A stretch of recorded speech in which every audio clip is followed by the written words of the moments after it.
이제 본문부터 13장까지는 하나님께서 이스라엘 백성들을 구원하시기 위해 10가지 재앙을 내리십니다. 그 마지막 그 재앙이 장자의 죽음이죠. 익히 저희들이 너무 잘 아는 사건인데요. 이스라엘 백성들을 구원해 내시는데 10가지 재앙이 필요했겠습니까? 1년이라는 긴 시간이 왜 있어야만 했을까요? 이 질문이 필요한 것은 이 질문을 통해서 출애굽 가운데 하나님의 뜻을 알게 해주기 때문입니다. 고대 근동 사회에서 부족과 부족의 전쟁은 신들의 전쟁이었습니다. 출애굽기 12장 12절입니다. 애굽의 모든 신을 내가 심판하리라. 나는 여호와라. 하나님께서 모든 신을 내가 심판하겠다라고 말씀하셨습니다. 다윗과 골리앗의 싸움도 신들의 전쟁이었습니다. 만군의 여호와의 이름으로 다윗이 골리앗을 향하여 나아갈 때 골리앗이 다윗을 향해서 이렇게 말합니다. 사무엘상 17장 43절입니다. 블레셋 사람이 다윗에게 이르되 네가 나를 개로 여기고 막대기를 가지고 내게 나왔느냐 하고 그의 신들의 이름으로 다윗을 저주하고, 블레셋 사람들은 골리앗 앞에 나오는 다윗을 향해서요 그의 신들의 이름으로 저주했다라고 말하고 있습니다. 이 싸움 또한 무엇입니까? 다윗과 골리앗의 싸움이 아니라 신들의 싸움으로 본 것입니다. 출애굽 재앙 또한 애굽에서 숭배되었던 그 수많은 신들을 향해서 여호와 하나님께서 심판하시는 것이라고 해석합니다. 그 첫 번째 그 재앙이 어떻게 시작되었습니까? 14절을 보면요, 여호와께서 모세에게 이르시되, 여호와의 말씀으로 이 사건이 시작되고 있습니다. 다시 말해서 출애굽 사건을 통해서 온 땅에요 여호와 하나님이 누구인 줄 알게 하시겠다라고 말씀하시는 것입니다. 하나님께서 이스라엘 백성들을 출애굽하심으로 구원하시고요, 그리고 애굽인들을 심판하기 원하셨다라면, 이 구원과 심판이 목적이었다라면 10가지 재앙의 필요가 없을 것입니다. 출애굽기 7장 5절 말씀입니다. 내가 내 손을 애굽 위에 펴서 이스라엘 자손을 그 땅에서 인도하여 낼 때에야 애굽 사람이 나를 여호와인 줄 알리라 하시매라고 얘기합니다. 그뿐만이 아닙니다. 오늘 본문 17절입니다. 여호와가 이같이 이르노니 네가 이로 말미암아 나를 여호와인 줄 알리라 볼지어다 라고 말씀하고 있습니다. 출애굽의 궁극적인 목적을 우리는 바라볼 수 있어야 합니다. 이 출애굽이라는 것을 통해서 하나님께서는 이스라엘 백성들을 구원해 내심으로 여호와 하나님을 이스라엘뿐만 아니라요 온 세상, 온 민족에게 여호와 하나님을 드러내고 계시다라는 것입니다. 이 하나님을 계시했을 때 바로는 뭐라고 얘기합니까? 14절 하반절을 보면요, 바로의 마음이 완강하여 백성 보내기를 거절하는도다. 여기서 완강이라는 동사는요 타동사가 아닙니다. 자동사입니다. 그러니까 완강한 상태, 제 상태에 있다라는 겁니다. 앞에서 완악이라는 단어를 우리가 보았는데요, 하나님 두기를 싫어하는 마음입니다. 하나님을 거부한다라는 것입니다. 자, 15절에요 하나님께서 모세에게 이런 바로에게 가서 아침에 일찍이 나일강에 가서요 다시 바로를 만나라라고 지시합니다. 말씀을 자세히 보면 이 나일강에 하나님께서 시간을 밝혀요 아침에 가라라고 말씀하고 있습니다. 왜 아침에 가라라고 얘기했을까요? 아침부터 무슨 목적으로 바로가 나일강변으로 나아갔는지 정확하게 알 수는 없습니다. 산책을 갈 수도 있고요, 나일강의 수위를 확인하기 위해서 나갈 수도 있고요, 그뿐만 아니라 나일강의 제의적인 목적, 그러니까 신에게 숭배하기 위해서 나갔을 수도 있습니다. 그뿐만 아니라 모욕을 하기 위해서 나왔을 수도 있습니다. 자, 16절, 17절은요, 다시 앞서 요구했던 나의 백성을 보내어 그들이 광야에서 나에게 예배하게 하라라고 하신 이 하나님의 명령을 바로에게 전달하고 있습니다. 그러면서 뭐라고 얘기합니까?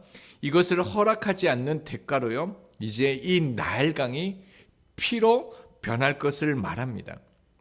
그리고 18절을 보면요, 하나님이 신으로 숭배된 나일강에 고기가 죽고 썩어 악취가 풍기는 곳으로 만들어 버리신다라고 말씀합니다.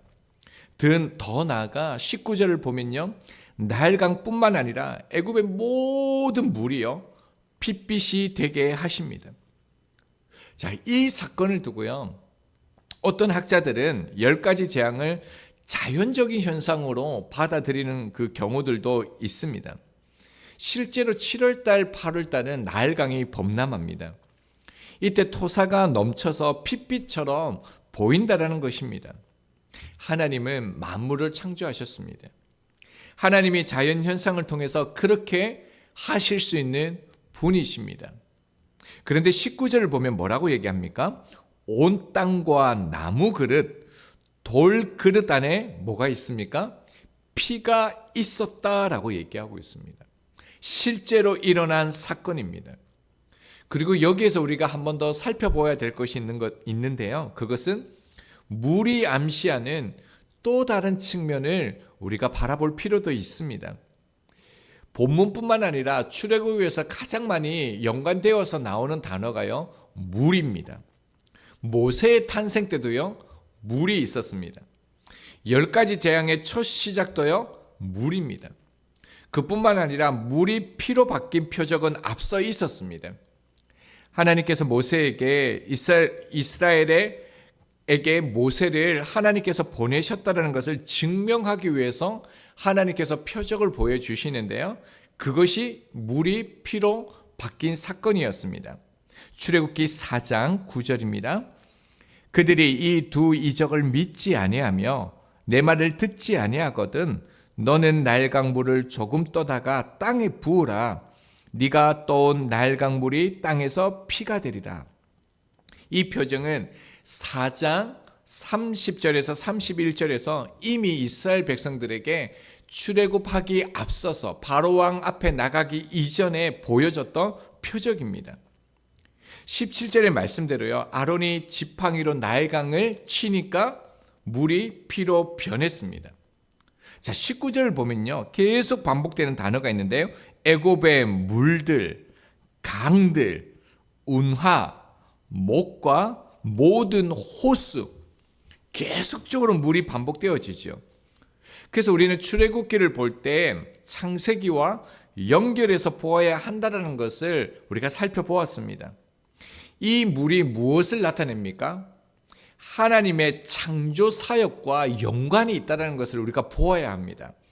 창세기 1장 2절입니다. 하나님의 영은 수면 위에 운행하시느니라. 창세기 1장 6절이요. 물 가운데에 궁창이 있어 물과 물로 나뉘라 하시고, 1장 7절이요. 하나님이 궁창을 만드사 궁창 아래의 물과 궁창 위의 물로 나누게 하시니 그대로 되리라. 이 물이 무엇을 나타내고 있습니까? 하나님의 창조 사역을 드러내고 있다는 것입니다. 그러니까 출애굽기에서 계속적으로 이 물의 단어를 통해서 무엇을 말씀하냐면요, 물의 사건을 통해서 하나님은 나는 여호와라는 사실을 알고 깨닫기를 원한다는 것을 알 수 있습니다. 그러나 바로왕이 어떻습니까? 그 창조 사역의 대적자로 지금 등장하고 있다는 것입니다. 분명히 이 표적을 통해서요, 이스라엘 백성들은 모세가 하나님으로부터 보내심을 받은 자라는 것을 이스라엘 백성들은 믿었습니다. 하나님 앞에 머리 숙여 경배하고 예배하였습니다. 그런데 똑같은 표적을 보았던 이 바로는 어떠했습니까?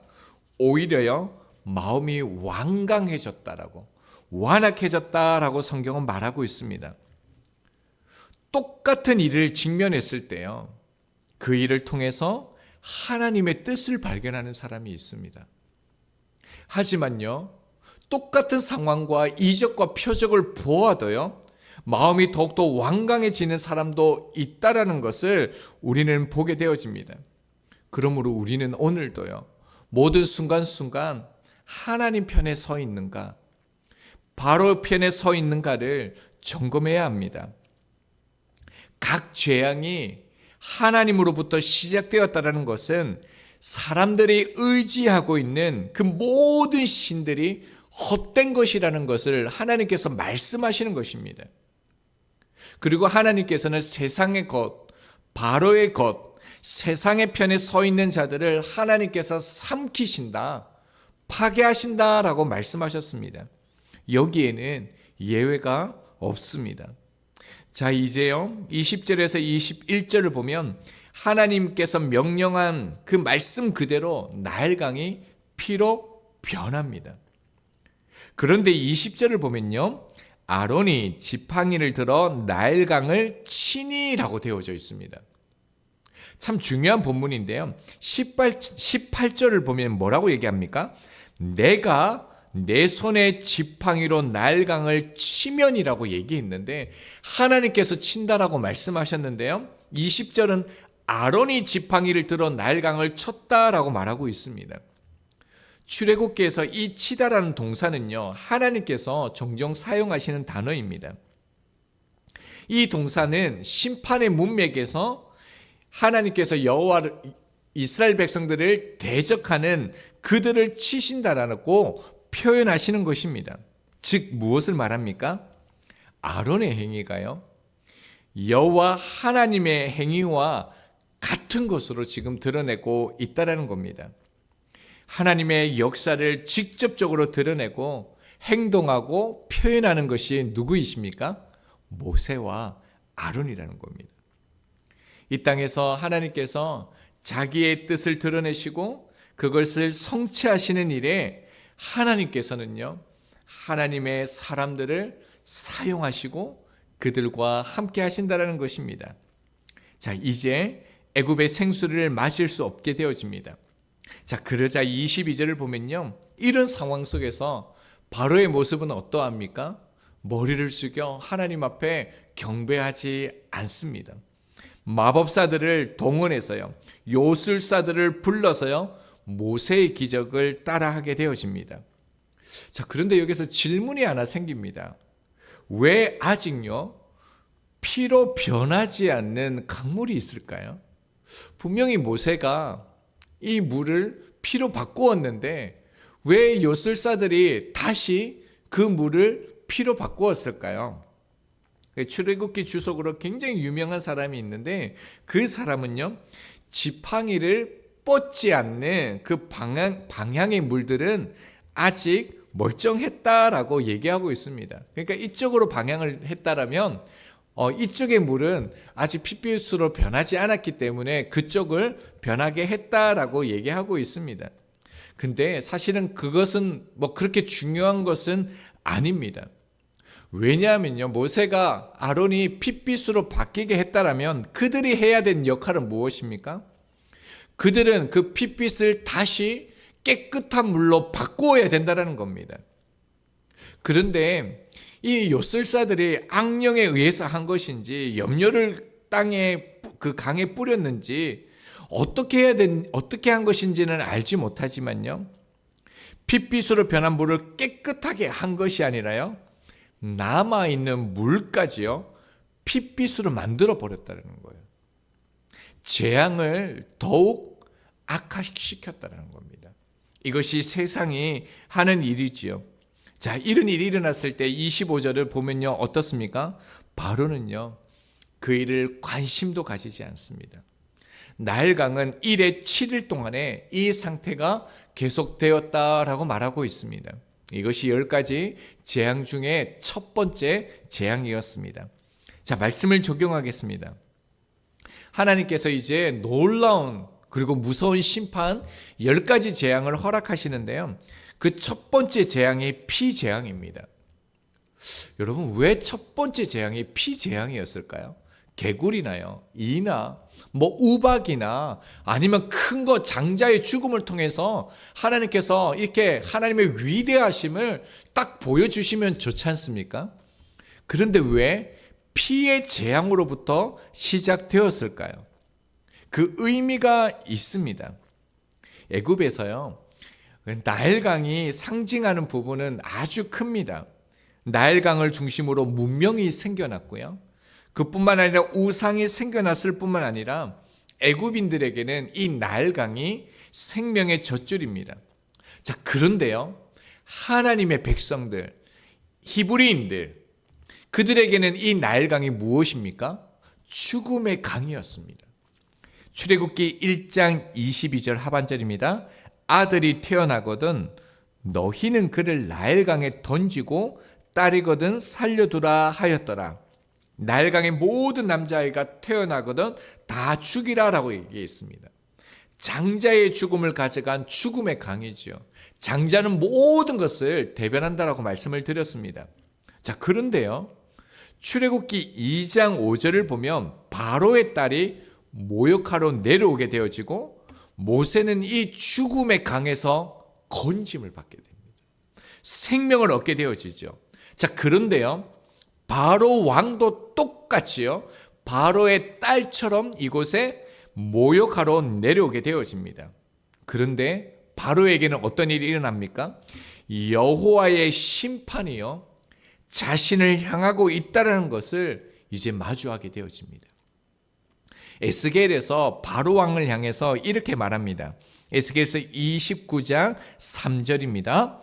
애굽의 바로 왕이여, 내가 너를 대적하노라. 너는 자기의 강들 가운데서 누운 큰 악어라라고 얘기하고 있습니다.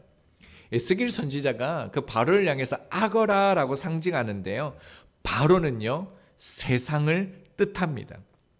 자, 이 강은 어떤 강이었습니까? 저주의 강, 죽음과 악취가 가득한 사람이 먹지 못하는 이런 강이 되었습니다.